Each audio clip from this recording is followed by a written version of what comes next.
Well, y'all, before we go to the post game, we have one more story, and I'm sorry, it's a sad one, but it's important to highlight this and to talk about this. Um, Recently, in Jenin, Shireen Abu Akleh, who is a Palestinian American journalist for Al Jazeera Arabic and Al Jazeera English, was shot in the head by Israeli forces. She was the murders by the Israeli military on unarmed civilians are tragic in and of themselves, but this one's extremely egregious because this is somebody who is very clearly wearing a press uniform, helmet, shirt that clearly identified them as press. This is not the first time that the IDF has killed journalists in Palestine. Unfortunately, that is a much more frequent occurrence than it should be. The United States has been absolutely silent. You go and you read most of the media here or watch most of the coverage. It's as if there's just flying bullets, as if they're just like bees or bugs, just like flying through the air. Where did the bullet come from? Right? Somebody got shot, and there's never a perpetrator. There's never an active element that shot somebody, and it's absolutely it's immoral and it's evil, and it shows something that is so cynical about the United States government right now. That we say that if you're an American citizen, that we take deaths abroad seriously and we will investigate and we will put pressure on governments, unless it seems if you are Palestinian American, then your life doesn't matter. Then we will allow the Israeli government to do its own investigation, which I don't think I need to instruct people about. The Israeli government has a very, very horrific track record with covering this kind of shit up. And again, none of this would happen if these territories weren't occupied in the first place.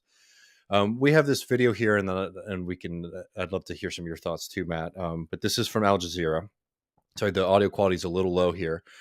But this is one of the members of this is one of Shireen's co-journalists responding live to her shooting and murder by the IDF.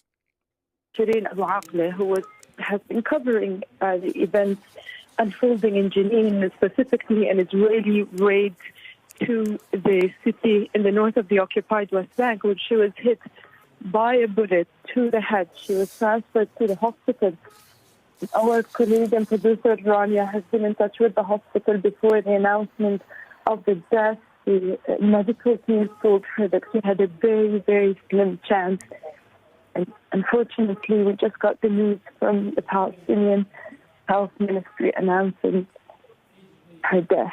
As you can imagine, it came as a shock to the journalists who have been working with her. She's a very well-respected journalist.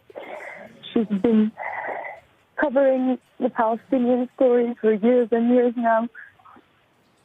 Since she has joined Al Jazeera since the beginning of the second Intifada. She's been covering on the news, and we are now very shocked, very sad that this is the reality of Palestinian journalists covering the news, that unfortunately they find themselves part of the story.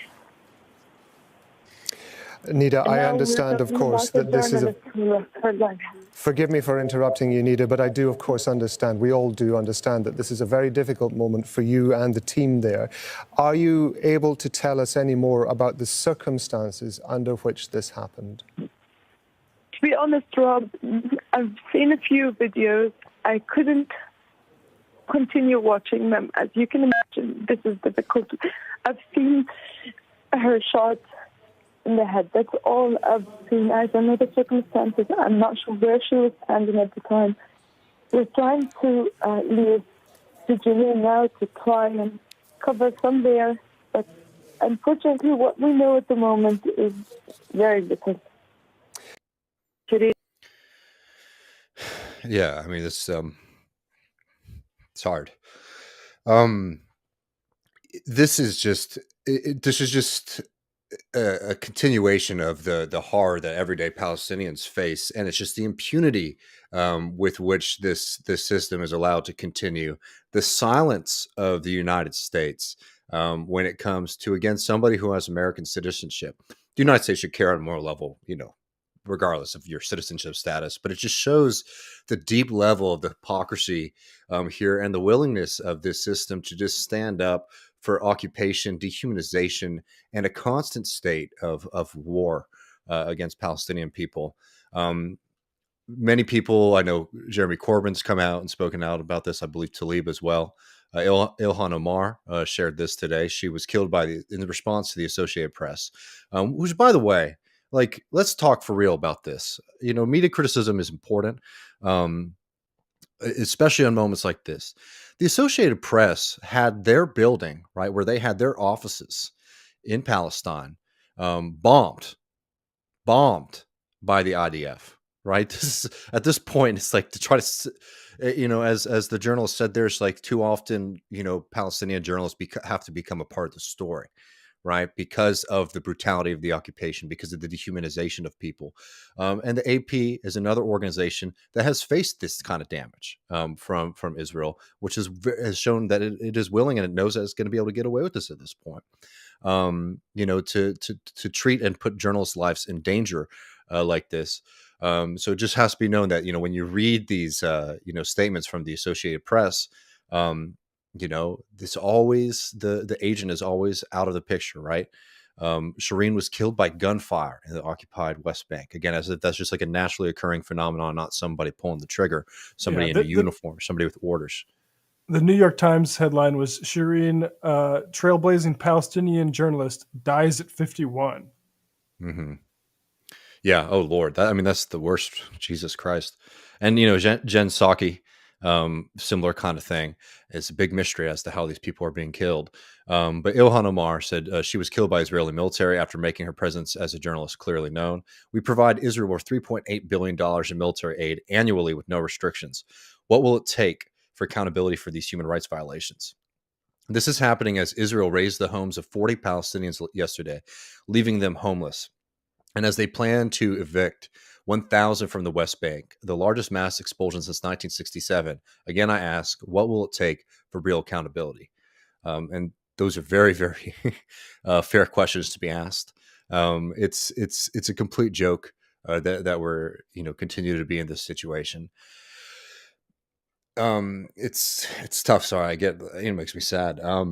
But if there's any silver lining, it's just the people of Palestine just can't be broken. And, we just have to find ways to continue to support, and particularly if you're in the United States, to work to end the funding for this apartheid system, this murderous system that has brought so much death, destruction, and joylessness to people. Yeah, it's a very instructive case, unfortunately. Like the habit of committing atrocities and then lying about it. Right now, the IDF and even Pelosi is collaborating a little bit when she says we need an investigation and doesn't call any party by name, right? Yeah. And the IDF saying, well, we think it might be some Palestinians and stuff like that. It's like, well, it's not. I think very clearly she was sniped by Israelis. But let's just say, the journalist is like, I don't know the circumstances. Well, I can tell the circumstances in a way that journalists can't and have those jobs. So the circumstances is there's a violent apartheid state murdering people. That's the circumstances. And like Ilhan Omar said, evicting people from their homes. So let's just say hypothetically that there's a bullet flying from Palestine, which I believe this is a lie, to be clear. The larger context is still this apartheid state setting the context for this. It's just like how a lot of people have become really good at spotting like Russians when they commit atrocities in their invasion and lie about it, right? People are very quick to call that stuff out. This is the exact same thing. Totally. I just also want to, report too that one of the other journalists with him was also shot in the back, but he seems to have survived. You can find interviews with him talking about what happened to them. It's very clear at this point. And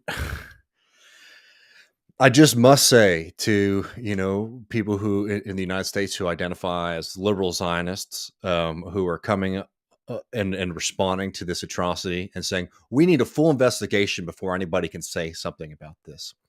Just know that you are making the exact same argument and you are acting in the exact same way as those nasty white supremacists who, whenever a black person is murdered by police departments across this country, says, we can't know the facts until the entire court process has played out.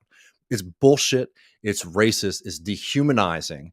And you should be ashamed of yourself for playing that same kind of game as people who you might condemn in other circumstances, right? It's absolute bullshit. And I have no patience for it. And I don't think anybody else should tolerate this anymore, because it's clear as day what is going on. And it's just unbelievable to be sitting here in 2022 and watching American tax dollars go to support, this brutal system, and then watching people try to run interference for something that is quite clearly in front of your face a war crime. Yeah, and it's just like clockwork too. Every Yeah. spring, there's more. It's canned. It's Yeah.